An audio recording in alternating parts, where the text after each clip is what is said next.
దేవునికి స్తోత్రం. ఏదైనా సర్వశక్తి సంపన్నుడు, సర్వోన్నతుడు, సర్వాధికారి అయిన దేవదేవుడైన యేసుక్రీస్తు ప్రభువు వారి యొక్క సర్వోన్నతమైన వాగ్దానం. ప్రతి ఉదయమున నాకు వినుబుద్ధి పుట్టించుచున్నాడు. యెషయా గ్రంథం 50 అధ్యాయం 4వ వచనం. ప్రియా సర్వశక్తి సంపన్నుడు, సర్వోన్నతుడు, సర్వాధికారి అయిన దేవదేవుని బిడ్డలారా, ప్రభువైన యేసుక్రీస్తు మహిమ కలిగిన నామములో మీ అందరికీ నా హృదయపూర్వకమైన శుభాలు ప్రభు పేరట మీకు తెలియపరుస్తున్నాను. దేవుని బిడ్డలారా, మీరంతా బాగున్నారు కదూ? మీ కుటుంబ సభ్యులందరూ కూడా సురక్షితంగా ఉన్నారు కదూ? మీ కొరకు, మీ ప్రతి అవసరాల కొరకు ప్రార్థిస్తాం. తప్పక మీరు కామెంట్స్ ద్వారా మీ యొక్క అవసరాలు తెలియపరచండి. ఈ వాక్యాన్ని అనేకులకు షేర్ చేయండి. ప్రభు యొక్క గొప్ప ఆశీర్వాదాలతో మీరు నింపబడండి. మన ప్రియ ప్రభు అయిన దేవదేవుడు మన జీవితంలో జయము, విజయము, ఆనందం, ఆదరణ, సంరక్షణ అనుగ్రహించగల గొప్ప దేవుడు. ఆ మహిమాస్వరూపుడికి ప్రతి ఉదయకాల శ్రమలో ఆ దేవాదేవుడు మనం కలుసుకుని ఆయన ప్రార్థించి ఆయన అద్భుతమైన కార్యాన్ని మనం పొందుదాం. ప్రతి ఉదయంన లేచిన వెంటనే దేవుని పాదం వద్ద కూర్చొని ఆయనను స్తుతించి పాడట ఎంతో గొప్ప భాగ్యం దేవుని బిడ్డలారా. ఉదయమున శీఘ్రంగా లేవడానికి కొందరు రాత్రి ఆహారం తక్కువగాను, నీళ్లు ఎక్కువగా తీసుకుంటారు. కొందరు అలారం పెట్టుకుంటారు. కానీ యెషయా ఉదయమునే త్వరగా లేపవలసిందిగా దేవదేవుని వద్ద ప్రార్థించి పడుకునేవాడు.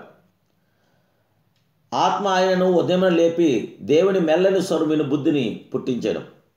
దేవుని బిడ్డలారా, ప్రభువు మనకి బలవంతుడైన దేవుడైన మనల్ని తనకు మెల్లని స్వరముతో మన లేపగల గొప్ప దేవుడు.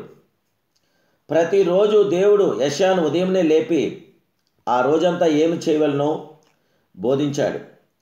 అలసిన వానిని మాటల చేత ఊరడించు జ్ఞానం నాకు కలుగునట్లు శిశునికి తగిన నోరు యెహోవా నాకు దయచేసినాడు అన్నది ఆయన సాక్ష్యం. ప్రతి ఉదయమున నాకు వినుబుద్ధి పుట్టింపగా నేను ఆయన మీద తిరుగుబాటు చేయలేదు, వినకుండా నేను తొలగిపోలేదు అని యెషయా చెప్పుచున్నాడు. జీవగల దేవదేవుని బిడ్డలారా, దేవుడు మన సమయంలో మొదటి భాగాన్ని ఆయనకి ఇవ్వాలి. ఆ మహిమాస్వరూపుడు మొదటి భాగం మనకు ఆయనకి ఇవ్వాలని కోరుచున్నాడు. ఉదయమనే నన్ను జాగ్రత్తగా వెతుకువారు నన్ను కనుగొందురు ప్రభు వాగ్దానం చేశాడు. జీవగల దేవుని బిడ్డలారా, రానిన్న సంవత్సరంలో అయినా సరే ఉదయమే లేచి దేవుని పాదములతో వేచుందామని తీర్మానం చేసుకుందాం. అప్పుడు యెషయాను లేపిన దేవుడు మిమ్మల్ని కూడా లేపి ఆయన పాదములతో కూర్చునే కృపను మీకు అనుగ్రహించగల గొప్ప దేవుడు. ఉదయకాలనే మనల్ని బలపరచగల గొప్ప దేవుడు. నీ బలమును గూర్చి నేను కీర్తించేదను, ఉదయమున నీ కృపను గూర్చి ఉత్సాహం చేసేదని అంటున్నాడు భక్తుడు. దేవదేవుని బిడ్డలారా, ప్రతి ఉదయకాల శ్రమలో ప్రభుని స్తుతించి మహింపరిచి ఘనపరచడం దేవుడు మనకిచ్చిన ఆధిక్యత కనుక మీరు మనస్ఫూర్తిగా ప్రభుని స్తుతించండి, ఘనపరచండి, ఆరాధించండి. ఆ సర్వాధికారి అయిన దేవదేవుని యొక్క మహాకృపతో నింపబడండి.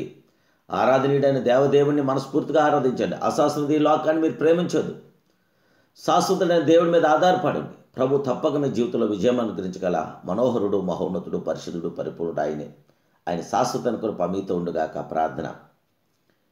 సర్వశక్తి సంపన్నుడు, సర్వోన్నతుడైన మా ప్రియ పరమ తండ్రి, మహోన్నతుడైన దేవా, పరిశుద్ధుడా, పరిశుద్ధాత్ముడా, పరమాత్ముడా, ఉన్నతుడవు నీవే, అత్యున్నతుడు నీవే, సర్వోన్నతుడు నీవే, సమర్థుడు నీవే, శక్తిమంతుడు నీవే, కృపామయుడు నీవే, దయాదాక్షిణ్యపూర్ణుడా. ఇదిగో నీ బిడ్డలు మీరు జ్ఞాపం చేసుకుని దేవా, ఈ ఉదయకాల సమయంలో బిడ్డలందరినీ ఆదరించండి, పిల్లలందరికీ విజయం దయచేయండి. రానున్న సంవత్సరంలో మీ యొక్క అద్భుతమైన ఆశీర్వాదాలతో మీరు నింపటానికి మీ పిల్లలుగా మీ బంగారు పాదపద్మం దగ్గర చేర్చబడి నాయన మీకు ఆశీర్వాదాలతో మీరు నింపటానికి మీ ప్రసన్నమైన ప్రతి కార్యం మీ బిడ్డలను మాకు అందరికి దయచేసి బిడ్డలందరినీ ఆశ్రయించి దీవించి బలపరచమని యేసు నామములో బిడ్డలందరూ అక్కర్ల అవసరాలు తీర్చి అందరికీ విజయం అనుగ్రహించమని అడుగుచున్నాను పరమ తండ్రి. Amen, amen, amen. May God bless you.